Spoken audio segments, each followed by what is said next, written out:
बाबा क्यों खड़े हो? बोले मेरी जटा उलझ गई है। तो मैं सुलझा दूं? बोले नहीं, जिसने उलझाया है वही सुलझाएगा।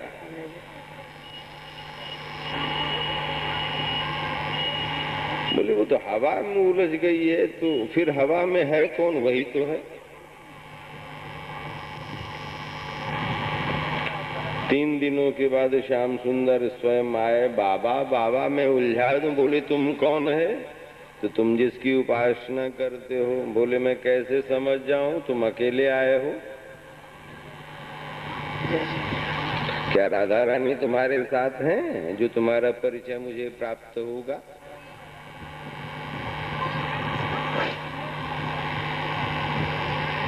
बोले तुम मुझे नहीं पहचानते? बोले अकेले में नहीं पहचानता, मैं तो जुगल की उपासना करता हूं।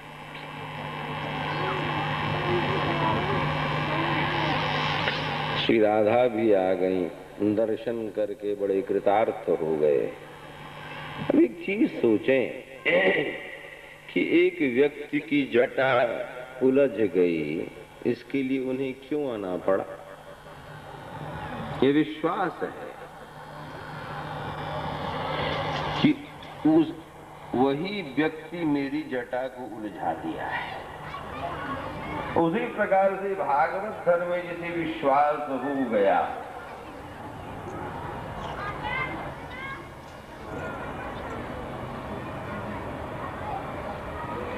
विश्वास का ही पर्यायवाची शब्द है गुरु। विश्वास का ही पर्यायवाची शब्द है शिव। लोग कहते हैं मैं शैव हूं, गलत बात है। अविश्वास के स्वयं मूर्तिमंत स्वरूप होते हुए विश्वास को लेकर के चलते हो। अरे भैया, अपनी पत्नी के ऊपर तो तुम्हें विश्वास ही नहीं है, अपने बच्चे के ऊपर तो विश्वास ही नहीं है। पैसे को छिपा करके रखते हो कि कहीं पत्नी समझ न जाए, कहीं बच्चे समझ न जाए।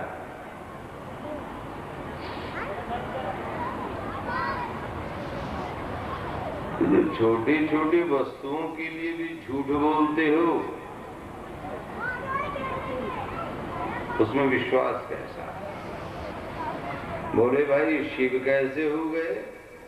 गोस्वामी जी की वाणी है, भवानी शंकरो वंदे श्रद्धा विश्वास रूपिणो। विश्वास के स्वरूप शिव जी है।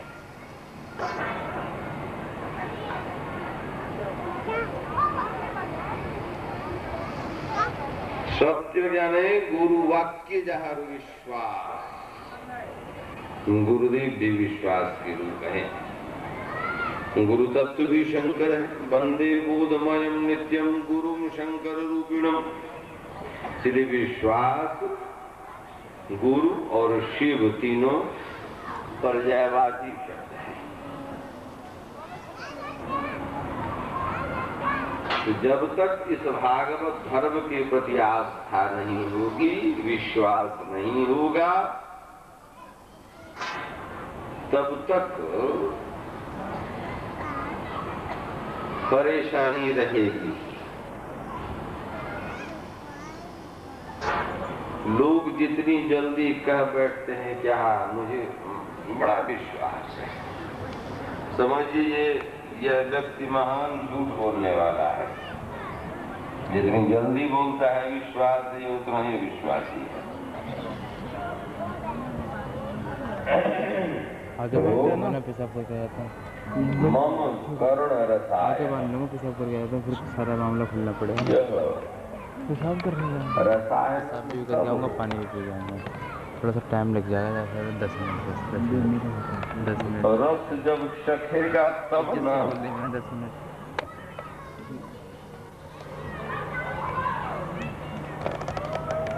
पंच ज्ञानेंद्रियों के माध्यम से ही रस का मधु बड़ा मीठा होता है, लेकिन उसको प्राप्त करने के लिए मधुमक्खी के डंकों को सहना पड़े, तब मधु प्राप्त कर पाएंगे आप। गुलाब के फूल बड़े सुगंधित होते हैं, उनके कांटों की चुभन को सहना पड़ेगा उसे प्राप्त करने के लिए। कमल के फूल बड़े अच्छे होते हैं, कीचड़ और जल सेवार के बीच से आपको जाना पड़ेगा। उलझने की संभावना है, डूबने की संभावना है। तो किसी भी वस्तु को प्राप्त करने के लिए, अच्छी वस्तु को प्राप्त करने के लिए कुछ परेशानी तो होगी ही।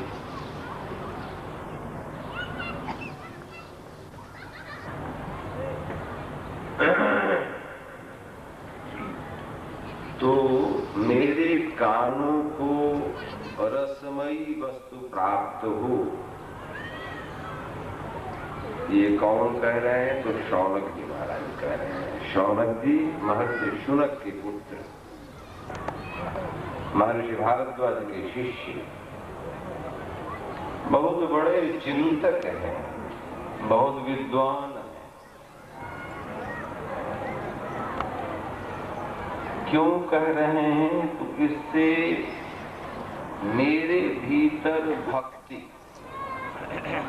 भक्ति का मतलब है स्नेहमयी सेवा, ज्ञान का मतलब है प्रकाश,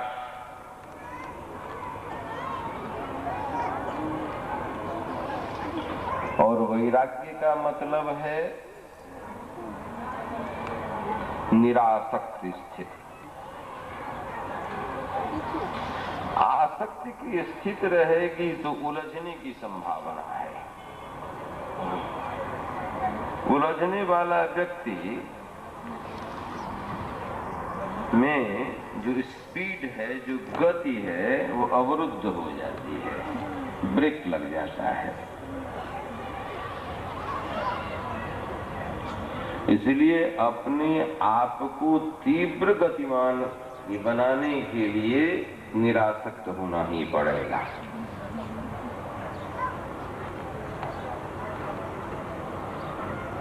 हमको कहीं दूर जाना है और कुछ दूर अच्छी सड़क हम देख लिए, वहां यदि चिपक गए, भाई बहुत बढ़िया सड़क है, आगे नहीं जाएंगे, तो अपने गंतव्य स्थान पर हम नहीं पहुंच पाएंगे।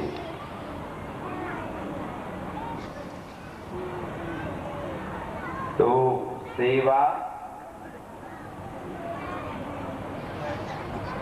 प्रकाश और निरासक्त भाव, इस तीन की वास्तविकता में प्राप्त करने के लिए, इसको प्राप्त करके और शुद्ध विचार को बढ़ाने के लिए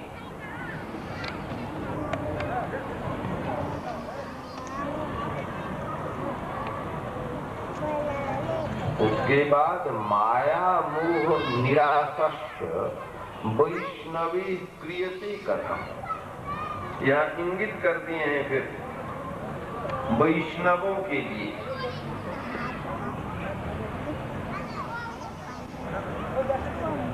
क्यों भाई? दूसरों के लिए क्यों नहीं किए? वैष्णव के लिए ही क्यों किए? तो अन्य लोग माया की ही अपेक्षा करते हैं।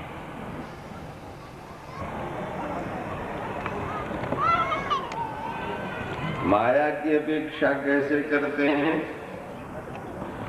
तो अब जो अपने को शाक्त कहते हैं, मैं भगवती काली की उपासना करता हूँ, मैं दुर्गा की उपासना करता हूँ, सच्ची बात कहें भाई, क्यों उपासना करते हो आप? तो संसार की प्राप्ति के लिए, मेरे बाल बच्चे अच्छे हों, मुझे संपत्ति की प्राप्ति हो, मुझे यश की प्राप्ति हो। अब कोई करोड़ों में ऐसे होते होंगे जो कहते होंगे माँ तुम्हारे चरणों में विशुद्ध भक्ति मुझे हो। लाख में भी नहीं, वो करोड़ों में कोई एक होंगे। जो शैव कहलाते हैं वो क्यों शिवलिंग पर में जल देते हैं, बेलपत्र आदि देते हैं, क्या भक्ति मुझे हो आपकी? नहीं, संसार की प्राप्ति के लिए। जो गणपति हैं, गणेश की उपासना करते हैं, मेरे सांसारिक कार्यों की प्राप्ति में जो भी बाधाएं हों उनका विनाश हो जाए, मुझे शुद्ध बुद्धि हो, इसके लिए नहीं कहते हैं। सूर्य की उपासना क्यों करते हैं? मुझ में तेज की वृद्धि हो, मेरे आगे सभी झुकते रहें।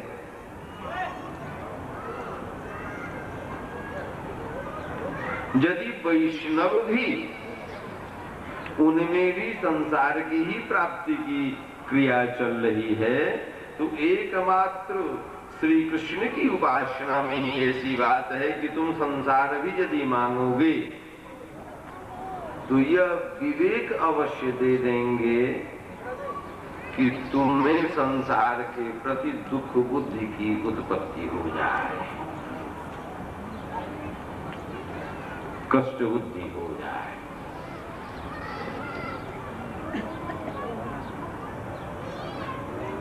जब तुम्हें कष्ट होगा, इसको समझोगे।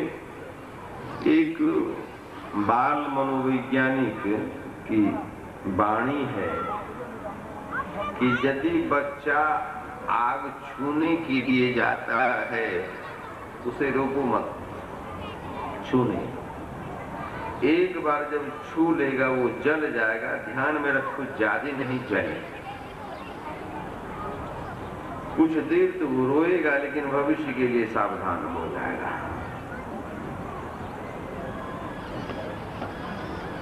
उसी प्रकार से जो वैष्णव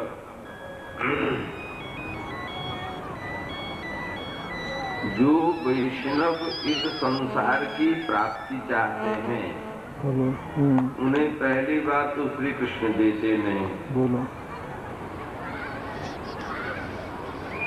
बार बार प्रयास करने पर भी नहीं देते, क्योंकि उसके सुख दुखों को जानते हैं।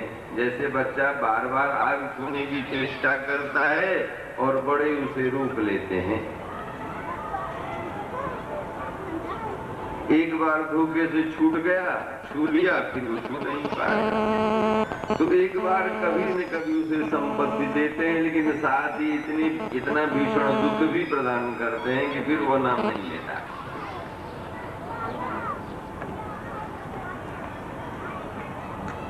क्योंकि वास्तविकता है।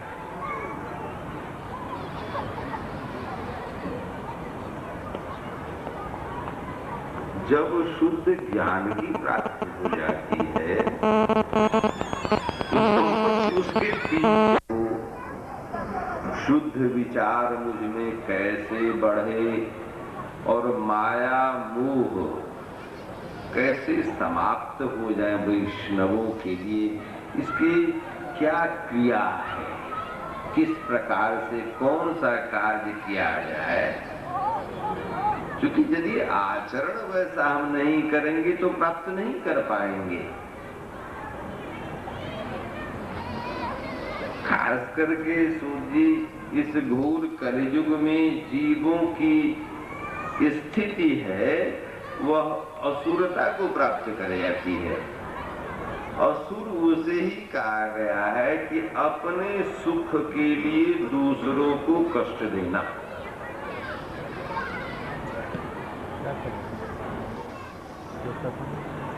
और प्रेम मार्ग वह है कि इसका परिणाम क्या होता है? जो अपने सुख की कामना करके दूसरों को कष्ट देता है, तो स्वयं कष्ट को प्राप्त करता है, अति कष्ट को प्राप्त करता है, उससे चारों ओर से भयभीत रहता है। अभी के नेताओं को देख लें, तो कहीं अपने घर से बाहर भी निकलेंगे तो चारों ओर से पुलिस की घेराबंदी में निकलते हैं, भय लगा हुआ है कि कहीं मार न बैठे।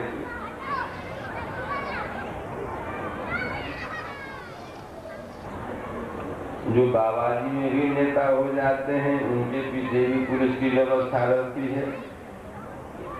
परंतु भागवत धर्म के अब सुखदेव जी को किसी की आवश्यकता थी, नवयोगेश्वर को आवश्यकता थी, नंद धड़क अपना चलना है, क्या लोग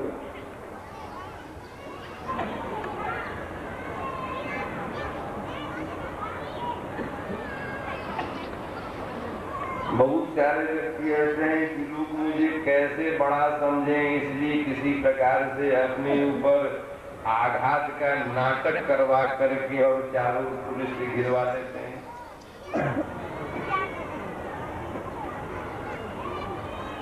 इसलिए धर्म की स्थिति बनती जा रही है, लोग सत्य को परखने में परेशान हो रहे हैं। कैसा सत्य? अष्टावक्र जी की स्थिति है, अष्टावक्र के पिताजी को बंदी बना लिया गया था जनकपुर में, क्योंकि राजर्षि जनक एक स्वप्न देख लिए कि मैं एक राजा से युद्ध के क्षेत्र में हार गया हूँ, मुझे बंदी बनाने की क्रिया चल रही है, उस भय से मैं भाग रहा हूँ, भागते भागते मैं बहुत दूर आ गया हूँ, भूख लग गई है। एक चांडाल अपने परिवार के साथ भोजन कर रहा है, भूख से व्याकुल में जनक उससे भिक्षा मांगता हूँ, दोनों मुझे खाने के लिए कुछ। बोले महाराज अब कोई राजा शरीफी मालूम पड़ रहे हो? बोले छिपा लिया, सत्यवादी झूठ भी बोल दिए, नहीं मैं राजा नहीं हूँ, मैं तो भिक्षा मांगने वाला हूँ।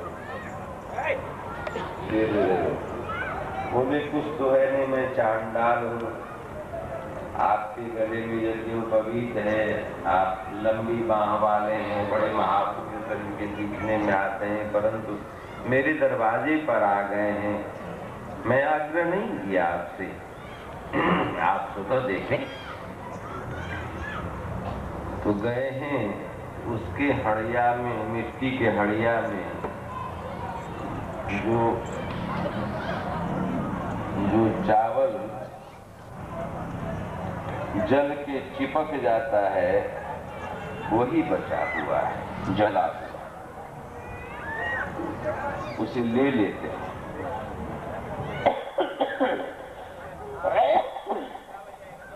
और लेने के पश्चात हाथ में रखे हुए हैं, आंख से आंसू निकल पड़े। भूख लगी हुई है, अपने जात से च्युत हो रहे हैं, राज्य से हट गए हैं, क्या यही दशा होगी मेरी? नींद खुल गई, देखे तो आंसू भी है। बड़ा ही आश्चर्य लगा कि मेरे जैसा ज्ञानी व्यक्ति, मेरे शिष्य वर्ग भी बड़े बड़े ज्ञानी हैं, क्या यही सत्य है? आज विदेह राज को अपना ही सत्य, अपना ही स्वरूप भ्रम में परिवर्तित हो गया है। राज्य में एक ही प्रश्न है उनका, अपनी गद्दी पर बैठ करके, वह सत्य या यह सत्य? मैं जो स्वप्न दर्शन किया वह सत्य था, या अभी जो मैं बैठा हूं यह सत्य है? और इसी आधार से सभी बंदी बनने लगे। अष्टावक्र जी निराकरण किए, न वह सत्य और न यह सत्य। तुम भी सत्य नहीं हो राजा, सत्य तो एकमात्र ईश्वर है।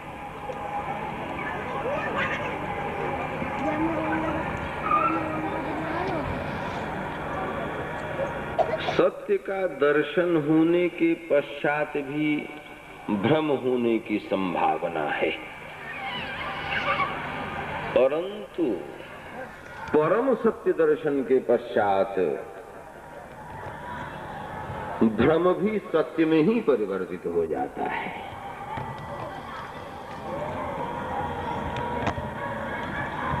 क्योंकि स्वयं पाप है अघासुर, ब्रज क्षेत्र में आ गया है,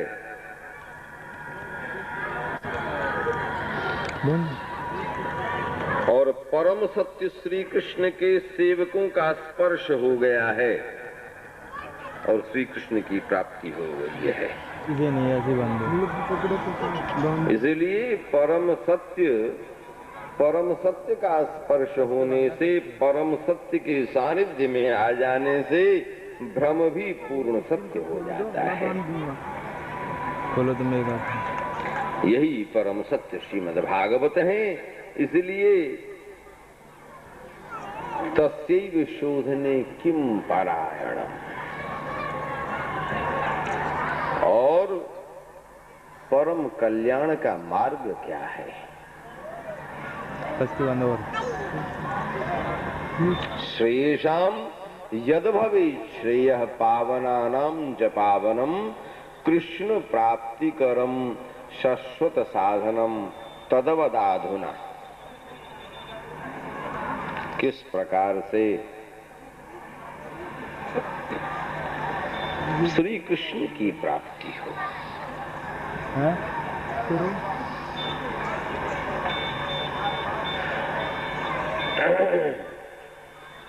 क्योंकि कृष्ण प्राप्ति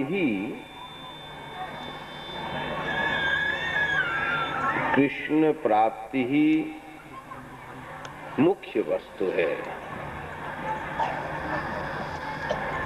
यदि कृष्ण की प्राप्ति नहीं हो सकी जीवन में,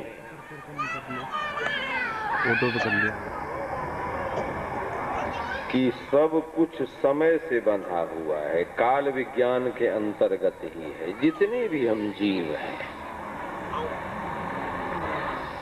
उसके अंतर्गत ही सारा काम करना है।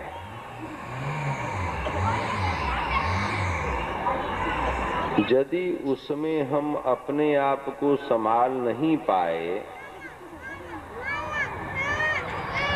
मौका देते हैं, ईश्वर के द्वारा मौका प्राप्त होता है, उस मौका का लाभ हम नहीं उठा पाते हैं तो परेशानी बढ़ेगी। अब जैसे अच्छे पदों के लिए संसार की वार्ता करें, अच्छे पदों के लिए एज को लिमिट कर दिया गया है। इसी में बौद्धिकता देखी जाती है।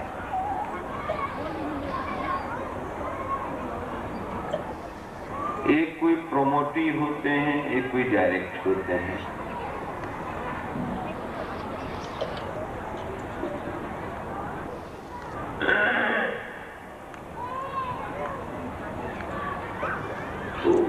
पूर्व से ही अपने आत्म कल्याण के लिए साधना करने वाले जो व्यक्ति होते हैं उनमें शक्ति ज्यादा होती है।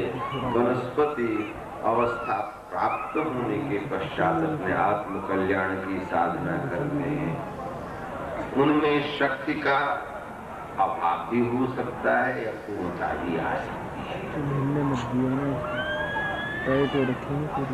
क्योंकि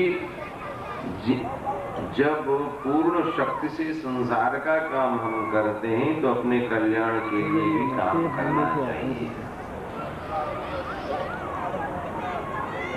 अपने जीवन के विषय में विचार करना बहुत ही आवश्यक है। हम सभी देखें तो कोई भी व्यक्ति अपने बारे में सोच नहीं पाते हैं, अपने बारे में बिल्कुल ही सोच नहीं पाते हैं।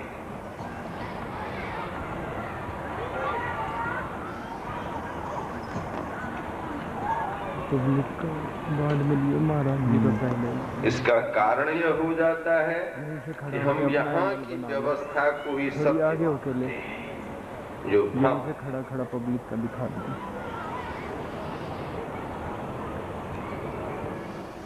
जो भ्रम है उसे सत्य मानना और सत्य को पूर्ण रूप से उपेक्षित कर देना जो भी विश्वास ही नहीं है, इसलिए परेशानी का कारण बन जाता है।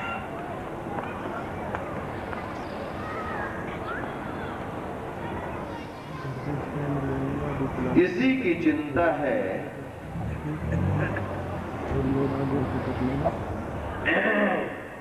कि आप श्रेयसाम यद भवे श्रेय पावनानां च पावनम। इसलिए मैं पूछ रहा, प्रयच्छति गुरु प्रीतो वैकुंठम योगी दुर्गम। जहां कुंठा रहित स्थिति हो जाए, किसी प्रकार का संदेह नहीं मन में रहे, किसी प्रकार की परेशानी नहीं हो, वह साधन आत्म बतलावे, जिसको करने के पश्चात, जिस क्रिया को प्राप्त कर लेने के पश्चात, जिस वस्तु की प्राप्ति कर लेने के बाद किसी अन्य वस्तु की इच्छा न रहे,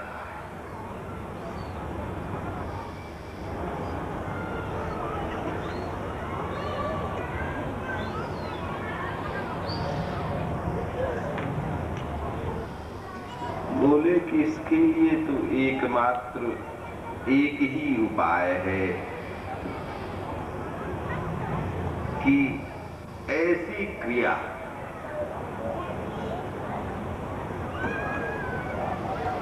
जो श्री कृष्ण के संतोष का कारण,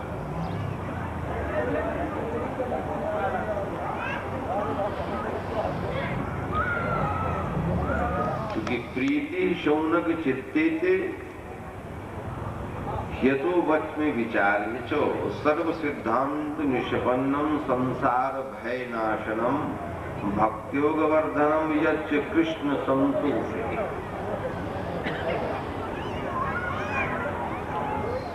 कृष्ण संतोष हेतुकम से ही अपनी आत्मा की शांति, ये चूंकि वो परमात्मा है, क्रिया एक ही होगी,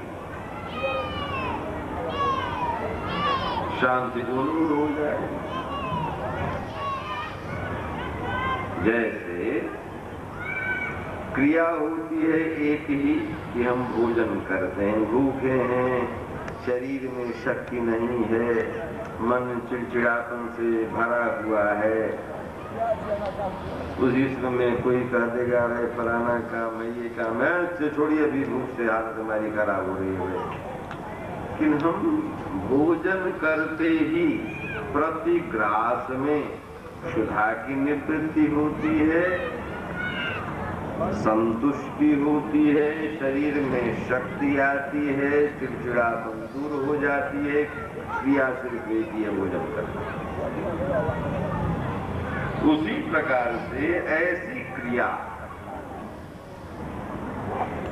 जिसमें यह भागवत धर्म की क्रिया, इस क्रिया से श्री कृष्ण को संतोष होता है, अन्य क्रियाओं से नहीं। इसलिए अन्याभिलाषिता शून्यम ज्ञान कर्माद्यनावृतम आनुकूल्येन कृष्णानुशीलनम भक्ति उत्तमा।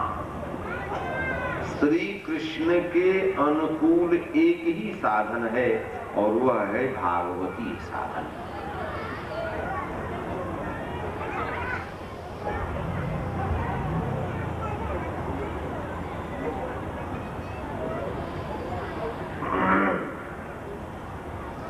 तो भागवती साधन से, भागवत की साधन क्या है? तो शरीर से, मन से, वाणी से,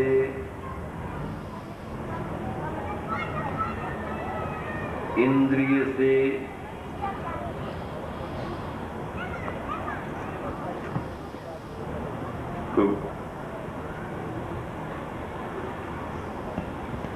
बुद्धि से,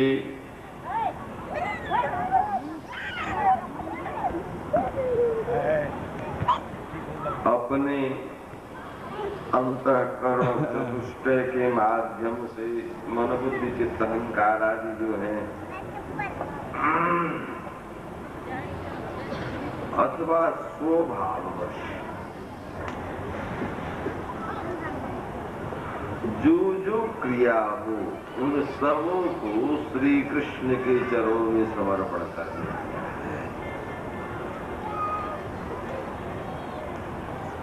यही सरल से सरल सीधा सा भागवत धर्म है। ये क्रिया चलती रहे।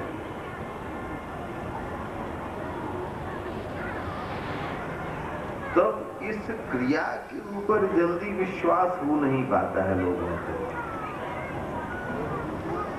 क्योंकि बहुत जन्मों से, अनेकानेक वर्षों से जिस परिवेश में हम रह रहे हैं, उसमें हाथ में कभी कुश दिया जाता है पुरोहित जी के द्वारा, कभी ज्योतिल आदि चावल दिए जाते हैं, कुछ मंत्र पढ़ाए जाते हैं। ये करना ये गलत है, ऐसी बात नहीं है।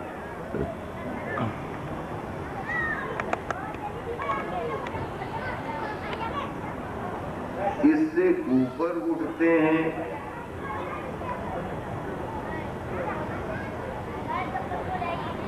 तो ज्ञान की प्राप्ति होती है, उसमें इनकी आवश्यकता नहीं पड़ती। योग आदि की क्रिया चलती है, उसमें प्राण आदि को संयमित करके ध्यान की आवश्यकता होती है। परंतु ये भागवत धर्म की क्रिया है। अब जिसको ड्यूटी है सवेरे से 5 बजे घर से निकल जाना है, जाड़े का महीना आ गया है, स्नान हम नहीं कर पाएंगे, दिल्ली शहर है, पानी का अभाव है, भीतर से बेचैनी है कि मैं उस ईश्वर के लिए कुछ भी नहीं कर सका, मैं नहीं कमाऊंगा, मैं पैसे नहीं लाऊंगा, अपने परिवार का पालन पोषण में कैसे कर पाऊंगा। तो गाड़ी में आप चल रहे हैं, मेट्रो में या ट्रेन में या टेम्पो में, बस में चल रहे हैं, स्नान आपने नहीं किया है, किसी प्रकार से ब्रश आपने कर लिया है, क्योंकि यदि मैं स्नान कर लेता हूं तो फिर परिवार के व्यक्तियों को दिक्कत हो जाएगी। कर्मादि में जो क्रियाएं हैं बगैर स्नान किए तो आप कर ही नहीं सकते हैं।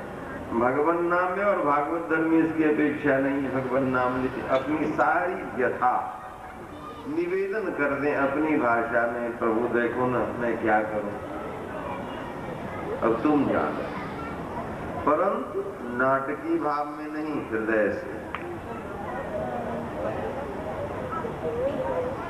और करने के पश्चात इसे समर्पित कर दें, ये शुद्ध सत्य धर्म न परम सत्य हो जाएगा। जैसे शहर की गंदी नालियों के माध्यम से जो जल गंगा जी में प्रवेश कर जाता है वह भी पवित्र बन जाता है, वह भी पान करने योग्य हो जाता है, वह भी स्नान करने योग्य हो जाता है। क्या नाली में से उठा करके आपको दे दिया जाए तो छूने की भी हिम्मत आप ये कर पाएंगे? नहीं कर पाएंगे। उसी प्रकार से भागवत धर्म कायेन वाचा मनसेन्द्रियैर्वा बुद्ध्यात्मना वा अनुसृत स्वभावात् करोति यद यत सकलम परस्मै नारायणायेति समर्पयेत्। यही मूल भागवत धर्म है। और इसके प्रति जिसकी आस्था हो जाएगी, जान आस्थाय नरो राजन नौ प्रमादित कर विजित धावन निमिल्यवानी त्रिनो स्खले न पति। हर परिस्थिति में, हर मौके पर, अरे भैया जरा सा इस रोशनी को ठीक कीजिए, आंख पर ही देंगे तो देख क्या पाएंगे। कीजिए न उधर उन लोगों का फोटो।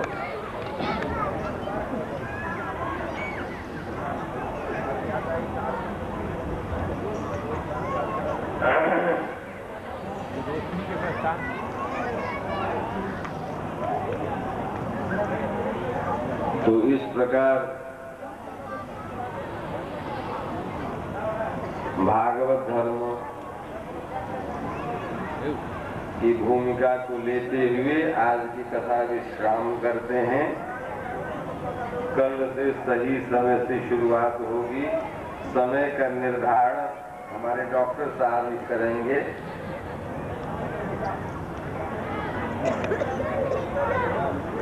चूंकि धूप जगह की ऐसी स्थिति है कि बहुत धूप में कथा कहना भी ठीक नहीं रहेगा,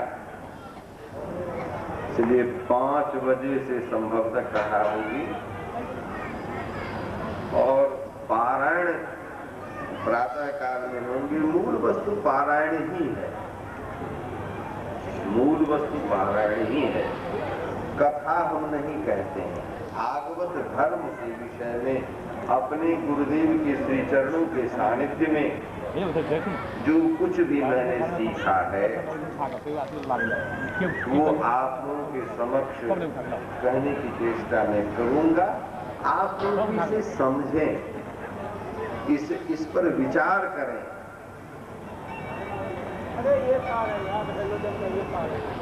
अपने विषय में सोचें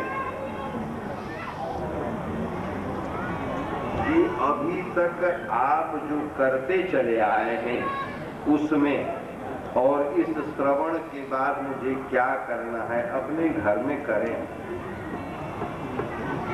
इससे यदि कुछ प्राप्ति हो, अनुभव हो, लिखें और लिखने के पश्चात पुनः आगे की क्रिया कैसे की जाए इसके लिए पुनः आगे वार्ता हम लोग करेंगे। अब आज से शुरू करेंगे और तुरंत में हो जाएगी ऐसी बात नहीं है, और ऐसा भी संभव है कि जिस दिन प्रारंभ करें उस दिन भी हो जाए। ईश्वरी कृपा। प्रेमानंदिताई गौर हरि हरि बोल। श्रीमद्भागवत महापुराण की जय। श्री वेदव्यास महाराज की जय। द्वादश भागवताचार्य की जय।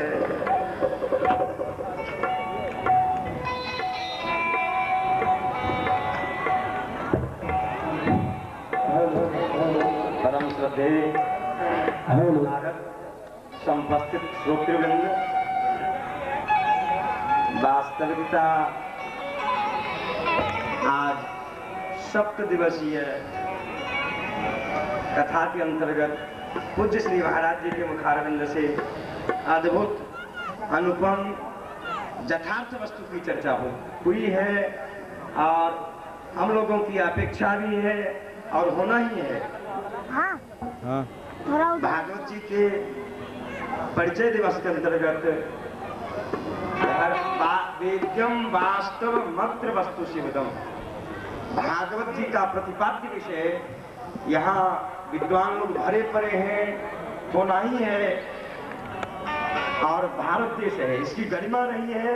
यहाँ एक पर एक अनुपम विद्वान सब सर्वत्र व्याप्त है, जिसके अंतर्गत भागवत जी के नींव में ही, प्रारंभ में ही 3 श्लोकों के द्वारा वस्तु का निर्देशन, वस्तु का प्रतिपादन किया गया है, जो हम आप लोग सरस वाणी में, सरस शैली में पूज्य श्री महाराज जी के मुखारविंद से अद्भुत अलौकिक रूप से श्रवण करने का सुयोग मिला और 7 दिन पर्यंत सुनने का सुयोग मिलता रहेगा।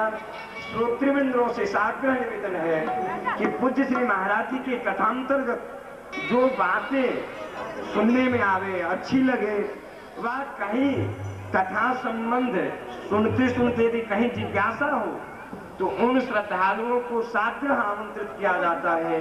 जहाँ पूज्य श्री महाराज जी ठहरे हुए हैं, आवास स्थान है, वहाँ जिज्ञासा जरूर करें। और जिज्ञासा के लिए वहाँ विद्वान लोग आए हुए हैं, हो ही जाना चाहिए। जिज्ञासा की व्यवस्था है वहाँ, वाद और विवाद की भले ही व्यवस्था ना हो, यदि सही रूप से कहा जाए तो भागवत जी में जिज्ञासा की ही व्यवस्था हुई है।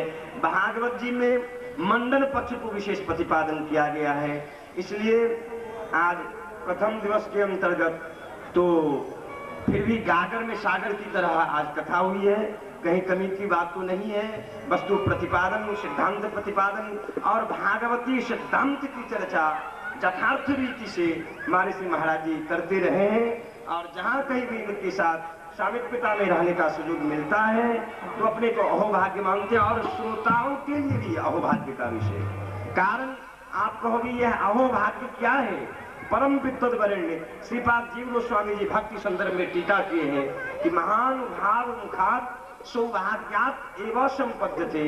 भागवत जी का आश्रय लेकर के कोई कर्म का भी भले ही प्रतिपादन कर दे, कोई योग का ही प्रतिपादन कर दे, यह तत्व का लक्षण है जिसमें सारी अनुभूति होती है, सभी की वृष्टि होती है।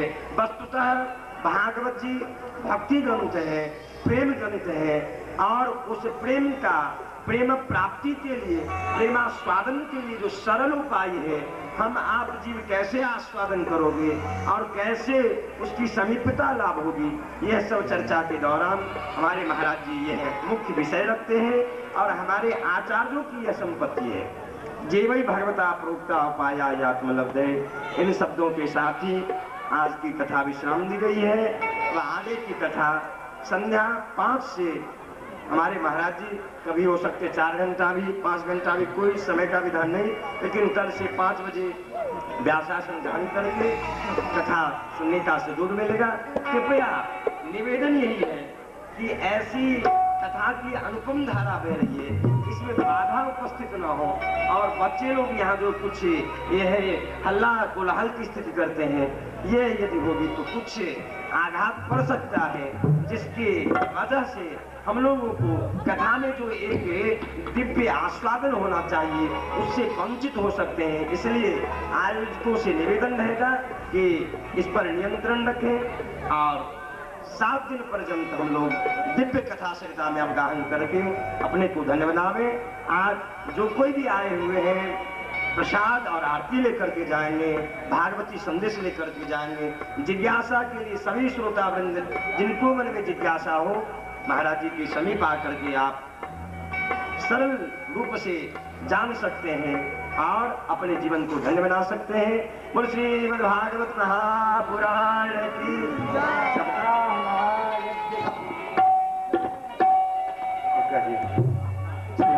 भगवान की। हमारे बीच बड़े बड़े प्रशस्त गायक वादक लोग भी हैं, भजनोपदेशक भी हैं, यहाँ रहे। प्रसाद आरती लेकर के सभी जाएंगे, यह सागर निवेदन है। भजन गाई गुरु राधे श्याम जप हरे कृष्ण हरे राम।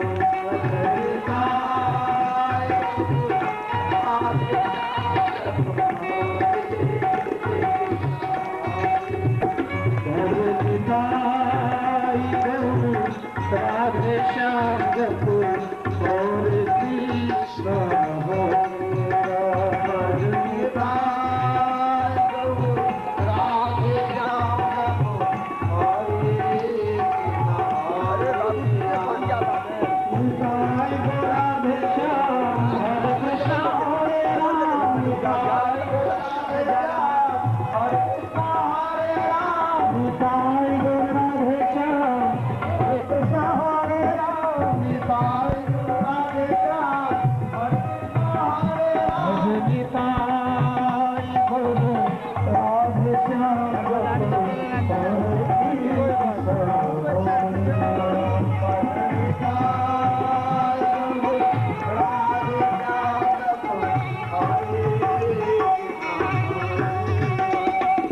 निताई गुरु राधे श्याम जपो हरे कृष्ण हरे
सुख करनी ये दुख हरणी,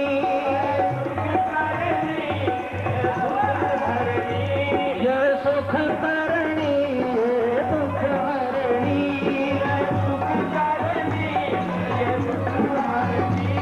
श्री मधुसूदन की आरती, पापियों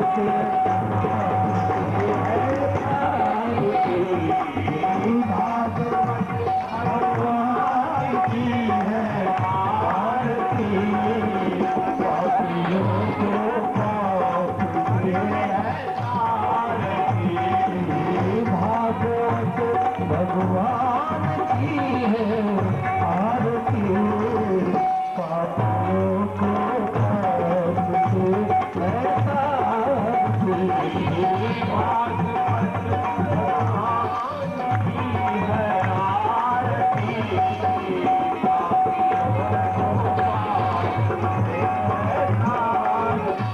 ये मधुर बोल जब पंख खोल सन्मार्ग बताने वाला, बिगड़ी को बनाने वाला है। मधुर बोल जब पंख खोल सन्मार्ग दिखाने वाला, बिगड़ी को बनाने वाला। ये मधुर बोल जब पंख खोल सन्मार्ग बताने वाला, बिगड़ी को बनाने वाला।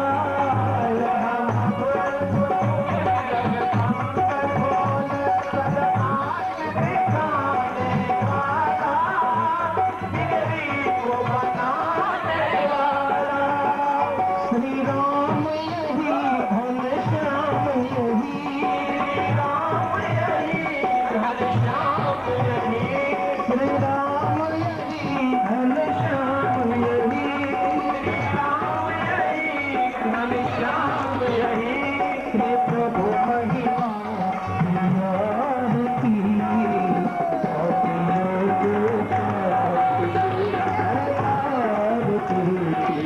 भागवत भगवान की है आरती, पापियों को पाप से है तारती, भागवत भगवान की है आरती, पापियों को पाप से है तारती, भागवत भगवान की है आरती, पापियों को पाप से है तारती। अमर ग्रंथ ये मुक्ति पंथ ये पंचम वेद निराला, नव ज्योति जगाने वाला, यह अमर ग्रंथ ये मुक्ति पंथ ये पंचम वेद निराला। ये अमर ग्रंथ ये मुक्ति पंथ ये पंचम वेद निराला, नव ज्योति जगाने वाला, यह अमर ग्रंथ ये मुक्ति निराला, ज्योति जगाने वाला।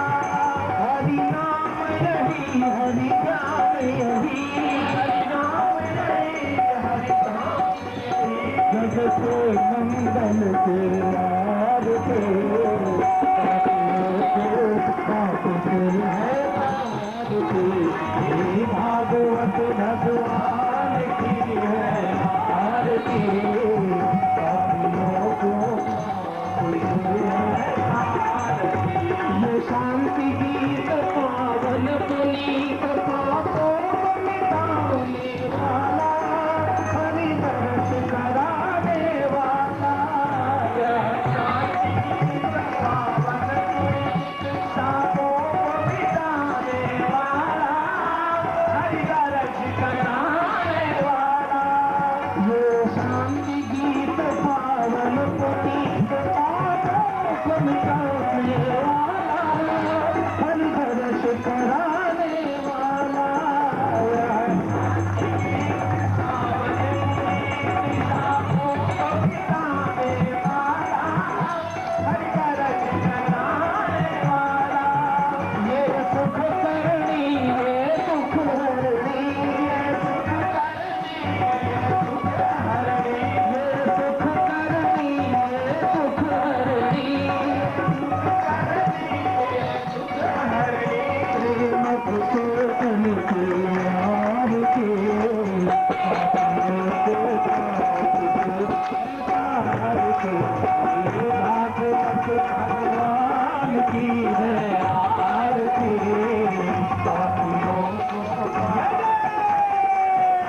अपने स्थान से भागवत जी को प्रणाम करें, साथ ही चरणामृत प्रसाद और आरती लेकर ही घर जाएं और पुनः कल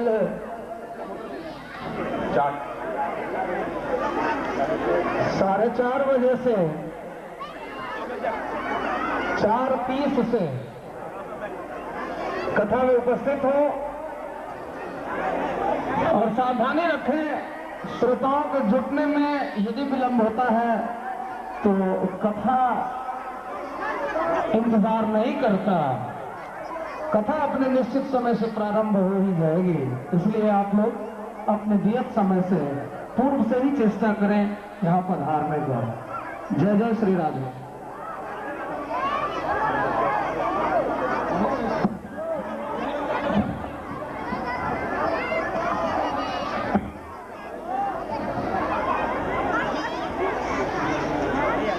आदरणीय श्रोतागण, कुछ ऐसे शरारती बच्चे जो भागवत जी को नहीं समझ पाते हैं और शोरगुल मचाते हैं, आप सबों से निवेदन है कि ऐसे बच्चे को यहाँ न लाए तो बढ़िया।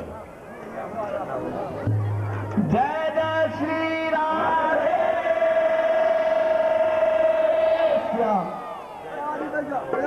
हेलो, हाँ जी, हेलो भैया जी, हेलो भैया, थोड़ी सी माल हटा देंगे जरा। सभी लोग बैठ जाएं। चेहरा दिखा दो। केवल 2 भजन से आप तमाम आए श्रद्धालु भक्तों की मैं सेवा करना चाहता हूँ। कोने में कर दो।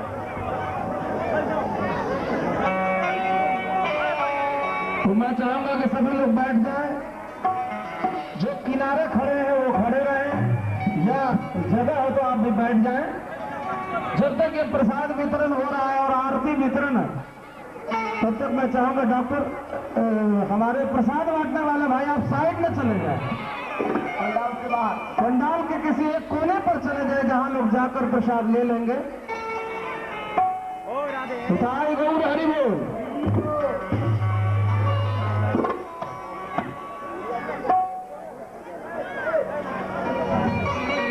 गरज है किशोरी जो हमें आप ही से, गरज है किशोरी जो। अरे बीच से आप हट गए प्रसाद लेके भाई। गरज है किशोरी जो हमें आप ही से, गरज है किशोरी जो हमें आप ही से। न मतलब है जग